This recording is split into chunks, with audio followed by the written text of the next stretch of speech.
ربکم العلی، میں تمہارا سب سے بڑا رب ہوں۔ تو اس کو سزا اس کی دیکھیے کہ سر اس کا بالکل جھکا ہوا ہے، اور لوگ جو ہیں وہ اسے دیکھ رہے ہیں، آ کر ٹکٹ لگا کر آ کے دیکھ رہے ہیں اسے۔ یہ وہ جو ایک دور میں اپنے آپ کو بڑا رب کہا کرتا تھا۔ رب تعالیٰ نے یہ کہا تھا فَالْيَوْمَ نُنَجِّيكَ بِبَدَنِكَ لِتَكُونَ لِمَنْ خَلْفَكَ آیَةً، ہم تیرے بدن کو بچا کے رکھیں گے۔ آپ دیکھ لیجئے اس کا بدن بالکل بچا ہوا ہے۔ یہ فرانس اس کی جو لاش ہے، یہ ممی جو ہے، یہ ایجپٹ سے فرانس لے کر گئے۔ فرانس پورے ڈاکٹروں کی ایک ٹیم، اور ڈاکٹر مورس جو ہیں بکائے انہوں نے بھی اس کے اوپر جو ہے وہ اس ٹیم کے سربراہ تھے، وہ اس پہ ریسرچ کر رہے تھے۔ باقی ڈاکٹر بھی اس کے اوپر ریسرچ کر رہے تھے۔ باقی ڈاکٹر یہ سوچ رہے تھے کہ ممی جو ہے ہنوت کیسے کی جاتی ہے، لیکن ڈاکٹر مورس جو تھے وہ یہ سوچ رہے تھے کہ یہ بدن بچا ہوا کیسے ہے۔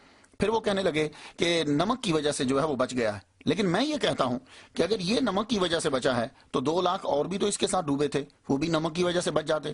بات یہ نہیں ہے کہ یہ نمک کی وجہ سے بچا ہے، اللہ تعالیٰ نے یہ کہہ دیا، اور اللہ اس کو بچانا چاہتا تھا اور اس کے بدن کو بچا کے رکھا، اور آج یہ لعنت دیکھیے کہ بالکل ننگا پڑا ہوا ہے، جسم کے اوپر کوئی کپڑا نہیں ہے، اور لوگ جو ہیں وہ اسے آ کر دیکھ رہے ہیں۔ کتنی عجیب بات ہے کہ جو اپنے آپ کو کہا کرتا تھا کہ میں ربکم العلی ہوں، اور آج وہ بالکل سجدے کی حالت کے اندر ہے۔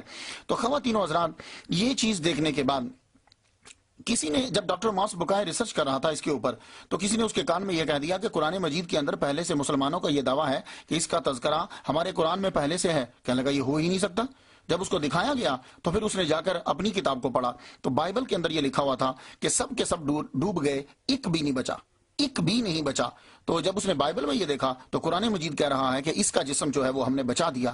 اب اس کو یہ ٹھانی کہ میں قرآن مجید کو غلط قرار دوں، سو اس نے عربی بھی پڑھی، قرآن کا مطالعہ کرنے لگا، لیکن پھر the Bible, the Quran and science, اس کو یہ لکھنا پڑا کہ قرآن مجید نے جو یہ کہا ہے وہ بالکل سچ ہے۔ قرآن مجید کی ہر بات جو ہے وہ سچ ہے۔ اس دور میں کہ جب ٹیکنالوجی نہیں ہوتی تھی، قرآن نے بہت ساری چیزیں جو ہیں وہ ہم پر واضح کی۔ آپ دیکھ رہے ہیں یہ اصل میں سبق ان لوگوں کے لیے ہے، خصوصی طور پر میری نیو جنریشن کے لیے، جو ابھی لڑکے آ رہے ہیں، وہ اس سے اندازہ لگا لو کہ 3500 سال کے بعد سر گرافٹن سمتھ نے یہ لاش نکالی تھی۔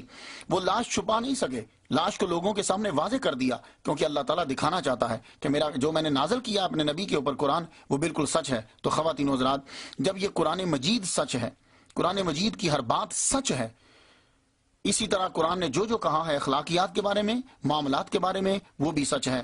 تو یہ ایک بہت بڑی علامت ہے اس بات پر کہ قرآن مجید نے جو کہا وہ سچ ہے۔ تو ہمیں قرآن مجید پر عمل کرنا چاہیے، اس لیے کہ معاملات اور اخلاقیات کے بارے میں بھی جو قرآن کہتا ہے وہ بالکل سچ ہی ہے۔ ہمیں اپنی زندگی جو ہے یہاں کی، اسے بھی صحیح بنانا چاہیے، اور مرنے کے بعد بھی ہمیں جنت کے حصول کی طرف